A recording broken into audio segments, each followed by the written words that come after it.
एक दिन मेरे सर में दर्द हो रहा था। देवर कहने लगा, भाभी मसाज कर देता हूँ। जब देवर ने मसाज किया तो मुझे इतना सुकून मिला कि पूरी रात मुझे कोई होश ना रहा। फिर मैं रोज़ाना ही देवर से मसाज करवाने लगी और उस दिन मेरे जिस्म पर भी तेल लगा था और मुझे कोई होश ना था। अगले दिन मैंने कैमरा लगा कर देवर को बुलाया और जब सुबह उठी तो कैमरे में देखा तो मेरी रूह कांप गई। मेरा देवर तो मेरे साथ। कभी कभी हम रिश्तों की सीमा का ख्याल नहीं रखते और इसी वजह से बहुत नुकसान उठाते हैं। हर रिश्ते की एक लकीर होती है और अगर इंसान उस लकीर को पार कर जाए वो रिश्ता उसके लिए बवाल बन जाता है। मेरे साथ भी कुछ ऐसा ही हुआ।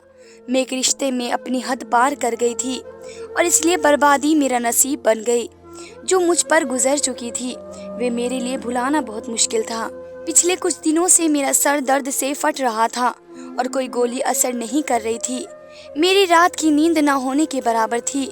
मैं सारी सारी रात जागती और घर में यहाँ से वहाँ घूमती रहती या फिर अपने बिस्तर पर करवटें बदलती। जज्बात की तड़प मुझे दीवाना कर रही थी, इसलिए मेरे सर में दर्द होने लगा था। मेरा देवर यश, जो उम्र में मुझसे छोटा था, वो मेरा बहुत ही ख्याल करता था और हम दोनों काफी घुल मिल गए थे। मैं भूल गई थी कि देवर और भाभी के रिश्ता क्या होता है। यश ने कई बार मुझे रात में जागते हुए देखा था। एक दिन मेरी तकलीफ देखकर कहने लगा कि भाभी, मैं आपके सर में तेल लगाकर अच्छे से मसाज कर देता हूँ, आपका दर्द तुरंत ठीक हो जाएगा। मैं आपको इतना सुकून दूंगा कि आपको फौरन ही नींद आ जाएगी। उसकी बात सुनकर मैं हंस पड़ी। मुझे लगा कि वह ऐसे ही कह रहा है।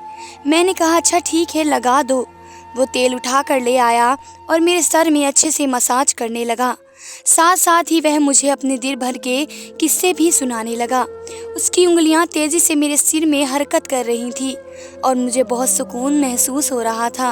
उसने मेरे कंधों को भी अच्छी तरह दबाया और बहुत नरमी से मेरे कंधों को दबा रहा था। मैं रोजाना रात को चाय पीने की आदी थी। यश मेरे लिए चाय भी खुद ही बना लिया करता। मालिश करवाने के बाद मैंने यश के साथ साथ चाय पी और सोने लेट गई। मुझे ऐसी नींद आई कि मैं सुबह ही उठी। सच में यश की मसाज में तो एक जादू था। मुझे बहुत ज़्यादा सुकून महसूस हो रहा था। काफ़ी दिनों के बाद मुझे इतनी गहरी नींद लगी थी।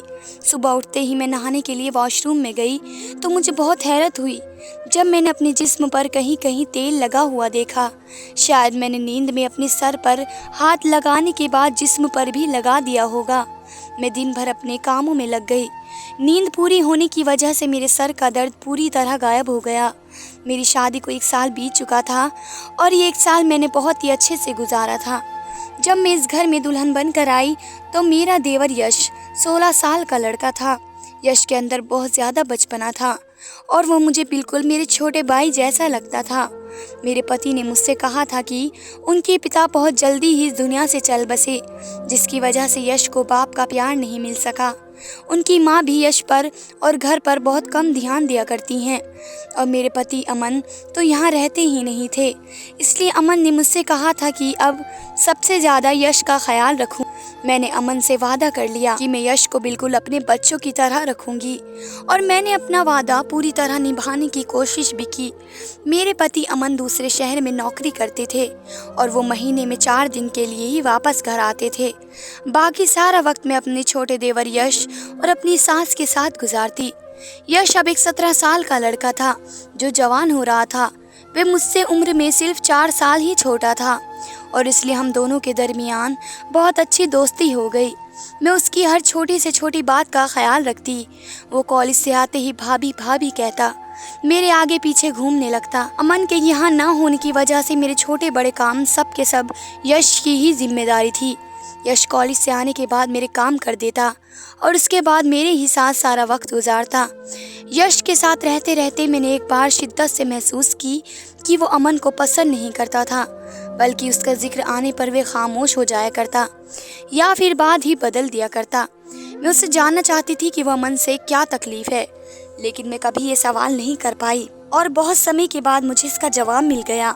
अमन की अम्मा सारा सारा दिन मोहल्ले में घूमती फिरती और शाम होते ही जल्दी सो जाया करती। अगले दिन सुबह सवेरे ही वो फिर मोहल्ले में निकल पड़ती। इसलिए मुझे कभी भी उनकी तरफ से कोई तकलीफ नहीं थी। जिंदगी बहुत अच्छी गुजर रही थी। लेकिन अमन के बगैर मुझे रात भर नींद नहीं आती और मैं सारी रात करवटें बदल बदल कर गुजारती। कभी कभी तो मेरा दिल चाहता कि मैं अमन के पास ही चली जाऊं, लेकिन ऐसा फिलहाल मुमकिन नहीं था। इसलिए मुझे सर में दर्द रहने लगा। यश को मालूम था कि मेरे सर में दर्द है, इसलिए वो पहले तो मेरे लिए दवा लेकर आया करता था। लेकिन एक दिन वे कहने लगा कि आप कब तक सर दर्द की दवाई खाएंगी, इससे तो अच्छा है कि मैं आपका मसाज कर देता हूँ, आपको बहुत सुकून मिलेगा। मैंने यश से कहा कि मसाज करने से बेहतर है कि कुछ दिन के लिए मुझे अपने भाई के पास भिजवा दो, मैं खुद ही ठीक हो जाऊंगी। मेरी बात सुनकर यश कहने लगा कि अगर आप चली जाएंगे तो मेरा क्या होगा, मैं तो आपके बगैर नहीं रह सकता। उसकी बात सुनकर मैं जोर जोर से हंसने लगी। वो मुझसे इसी तरह की बातें किया करता था। यश को वाकई ही मेरी बहुत ज़्यादा आदत हो गई थी। हम दोनों अक्सर ही घूमने के लिए बाहर चले जाते। वो रात को मेरे लिए आइसक्रीम ले आता और हम दोनों मिलकर रात तक एक साथ मूवी देखते। मैं यश की पढ़ाई में भी बहुत ज़्यादा मदद कर दिया करती। वे मुझसे बेहिचक अपनी हर तकलीफ बताता। मैं यश के साथ खरीदारी के लिए जाती तो वे मुझे बहुत ही मॉडर्न और फैशनेबल कपड़े लेने पर मजबूर करता। घर में तो वो मुझे दुपट्टा भी नहीं लेने देता। मैं जब भी दुपट्टा लेकर काम करती तो वो मेरा दुपट्टा खींचकर एक तरफ फेंक देता। वो कहता, आप इसे इतनी गर्मी में पहनकर कैसे काम करती हैं। वह हर बात में मेरी बहुत ज़्यादा फिक्र करता था। उसके हल्के रंगों के कपड़े बहुत पसंद थे और इसलिए मैं जब भी उसके साथ बाजार जाती तो वो मुझे हल्के रंगों के कपड़े दिलाता और उनकी सिलाई भी बहुत ही फैशनेबल कराता। उसे मेरे कपड़ों में बहुत ज़्यादा दिलचस्पी थी। मैं अक्सर उसे कहती थी कि उसकी बीवी तो बहुत खुश नसीब होगी जो उसका पति उससे अपनी पसंद के कपड़े डिज़ाइन करवा कर देगा। तो मेरी बात सुनकर कहता कि फ़िलहाल तो आप बहुत खुश नसीब हैं जो मैं आपके लिए इतनी मेहनत करता हूँ। और वाकई में बहुत खुश नसीब थी, क्योंकि मुझे उसने कभी भी किसी काम के लिए मना नहीं किया था।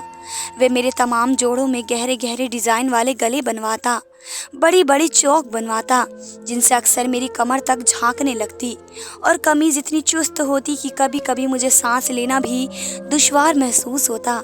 लेकिन यश को ऐसे कपड़े बहुत पसंद थे। मैं उसे अपने बच्चों की तरह रखती थी, इसलिए कभी भी उसकी पसंद का जोड़ा पहनने के लिए मना नहीं करती। हल्के गुलाबी रंग का जोड़ा पहने एक दिन मैं किचन में काम कर रही थी। गर्मी बहुत ज़्यादा थी और मेरा पूरा जिस्म पसीना पसीना हो रहा था। मेरी लिबास से सब कुछ साफ साफ नज़र आ रहा था और मैं बिना दुपट्टे के जल्दी जल्दी खाना पकाने में मगन थी।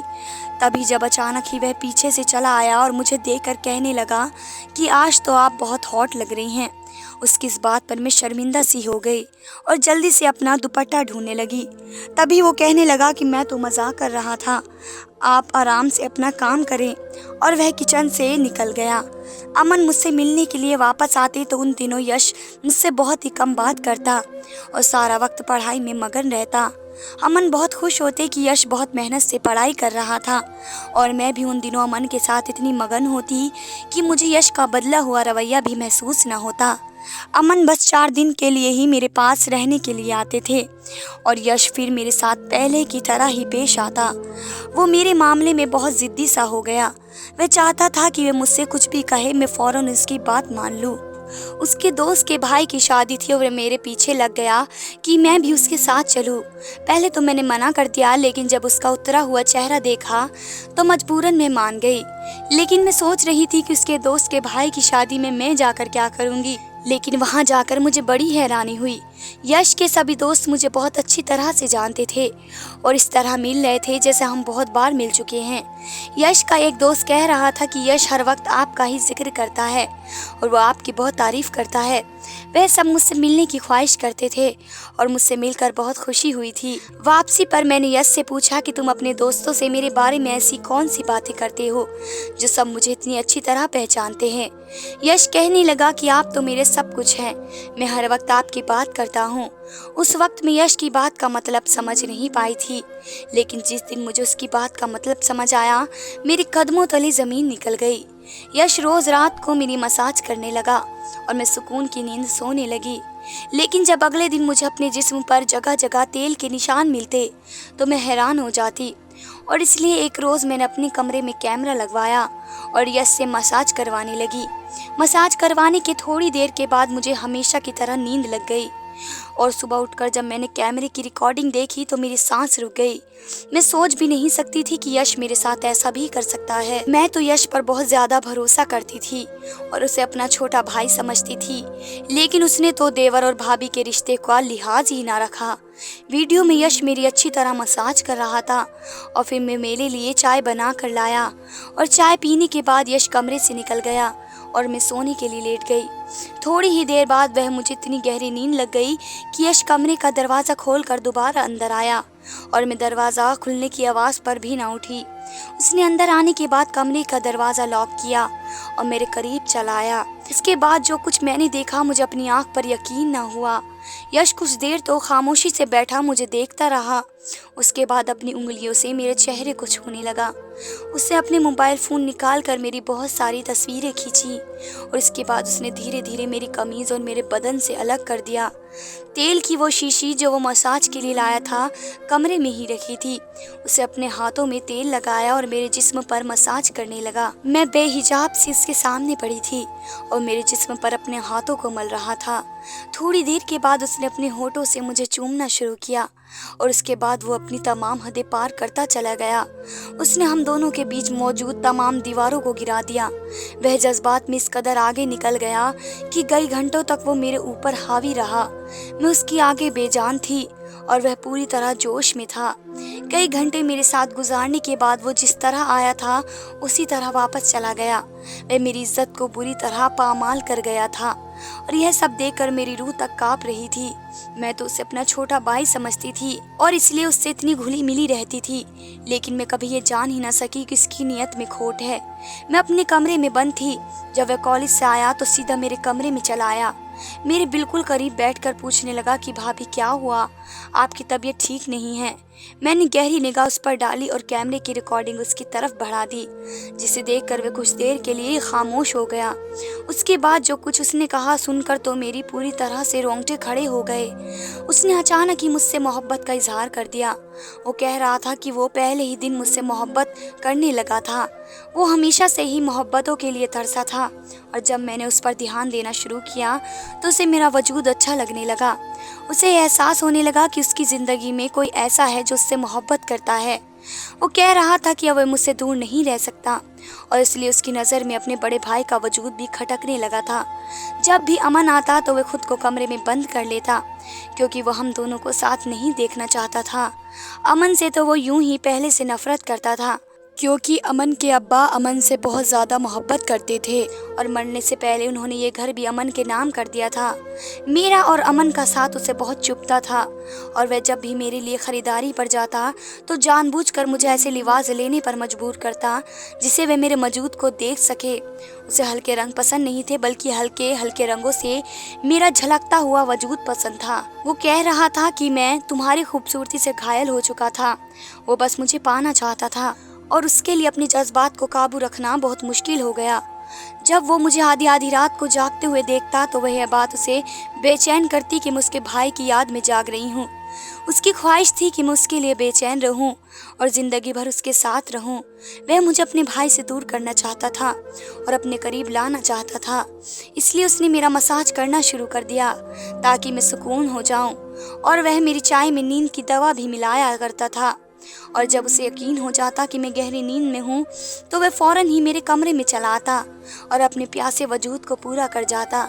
उसने अपने दोस्तों को भी यह बात बता दी थी कि वह मुझसे मोहब्बत करने लगा है और उसके दोस्त ने भी उसे यह तरीका बताया था। यश और उसके दोस्त जवानी की दहलीज पर थे, इसलिए वे सही और गलत से बेखबर होकर मेरी इज्जत पामाल कर बैठे।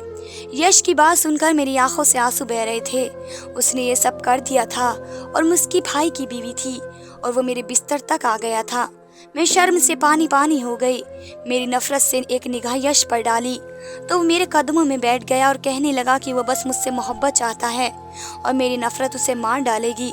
बाप की जुदाई के साथ साथ वो अपनी माँ की लापरवाही भी बर्दाश्त नहीं कर पाया। वे कह रहा था कि अम्मा ने कभी भी उसके जज्बात और ज़रूरियात का ख्याल नहीं रखा, बल्कि सारे मोहल्ले के चक्कर लगाती रही। वे पूरी तरह तन्हाई का शिकार था। जब मैं इस घर में आई तो उसकी तन्हाई मिट गई। उसने अपने आप को पूरी तरह मेरे साथ मशरूफ कर लिया। मैंने यश को धक्का देकर अपने पैरों के पास से हटाया और उसकी शक्ल भी नहीं देखना चाहती थी। उसने जो कुछ मेरे साथ किया मैं उसे माफ़ नहीं कर सकती थी। मैं जानती थी कि इसकी सारी गलती यश की नहीं है। वो वाकई रिश्तों को तरसा हुआ था और मुझे पाकर वह अपनी हद भूल बैठा था। इसमें गलती मेरी भी है। मैंने भी उसे सही और गलत नहीं बताया। उसने जब भी मेरे लिए लिबास सिलवाए तो मैं उसे उसकी पसंद समझकर कबूल करती गई। मैं बगैर दुपट्टे को ही उसके सामने घर में घूमती रही। मैं उसे अपना छोटा भाई ज़रूर समझती थी, लेकिन वह मेरा छोटा भाई था नहीं। मेरी उसके बीच देवर भाभी का रिश्ता था और मैंने इस बात का ख्याल नहीं किया। आजकल के दौर में जहाँ 13 साल का बच्चा भी हर बात से पूरी तरह वाकिफ होता है, मैंने कैसे सोच लिया कि मेरा 17 साल का देवर एक छोटा सा बच्चा है। मैंने उससे कहा कि बेहतर यह है कि वो मुझसे दूरी बना ले और मुझे अपनी शक्ल तक ना दिखाए। मेरे लिए अब उसके साथ एक छत के नीचे रहना मुश्किल हो गया है। यश ने मुझसे फरियाद की कि मैं यह बात उसके भाई को ना बताऊं। मुझसे तो खुद इतना हौसला नहीं था कि मैं मन को खुद इतनी बड़ी सच्चाई कैसे बता सकती थी। वो बहुत शर्मिंदा था और अपने कमरे में चला गया, लेकिन मैं खुद भी अपनी नज़रों में गिर गई। मैंने फ़ौरन अमन को फ़ोन मिलाया और उनसे कहा कि अब मैं उनके बगैर नहीं रह सकती। या तो वे खुद वापस आएं और मुझे अपने पास बुलाएं। मेरी बात सुनकर अमन पहले तो हैरान रह गए कि मुझे अचानक क्या हुआ है, लेकिन जब बार बार मैं कहने लगी तो वे कहने लगे कि वे जल्द ही मुझे अपने पास बुला लेंगे। वो मुझसे कुछ वक्त मांग रहे थे ताकि वे मेरे रहने का कोई इंतज़ाम कर सकें और अपनी माँ से भी इस बारे में बात करेंगे। मैंने अमन से कहा कि वे 15 दिन के अंदर अंदर मुझे अपने पास बुला लें, नहीं तो मैं हमेशा के लिए अपने घर लौट जाऊंगी। अमन ने वादा किया कि वे 15 दिन में आकर मुझे अपने साथ ले जाएंगे। मैंने ये 15 दिन खुद को कमरे में बंद करके गुजारे। मैं यश की शक्ल भी नहीं देखना चाहती थी और जो कुछ हो चुका था मैं उसे पूरी तरह भूल जाना चाहती थी। मेरी सास को अब भी अपने घर का होश नहीं था। उसे अपने घर से ज़्यादा सारे मोहल्ले की फिक्र थी। अगर वे दूसरों की खोज में रहने के बजाय अपनी औलाद का ख्याल रखती तो शायद यश यूँ इस चीज़ का शिकार न होता। यश अकेलेपन का शिकार होकर अपने रास्ते से भटक गया। हर रिश्ते की एक हद होती है और मैंने अपने और यश के रिश्ते की उस हद को भुला दिया था और उसी का खामियाजा मुझे भुगतना पड़ा। मैंने अपने सारे पुराने लिबास जला दिए। अब मुझे एहसास हुआ कि मैं इस घर में एक गैर के साथ मौजूद हूँ और मुझे अपने आप को उससे ढक कर रखना है। कभी कभी हम बहुत सी चीज़ों को बहुत छोटा समझ लेते हैं, लेकिन वो इतनी छोटी होती नहीं हैं जितनी नज़र आती हैं। मुझे अपने दुपट्टे के कीमती होने का एहसास आज हुआ था जब मैं लुट चुकी थी। जो लोग भी ये कहानी सुन रहे हैं, आपसे यही कहना चाहती हूँ कि अपने वजूद को संभाल के रखो, बहुत कीमती है। तो दोस्तों, आप हमें कमेंट करके ज़रूर बताएं कि आज के दौर में हम लोगों को किसी पर भी ऐसे ही भरोसा कर लेना चाहिए या नहीं। धन्यवाद दोस्तों।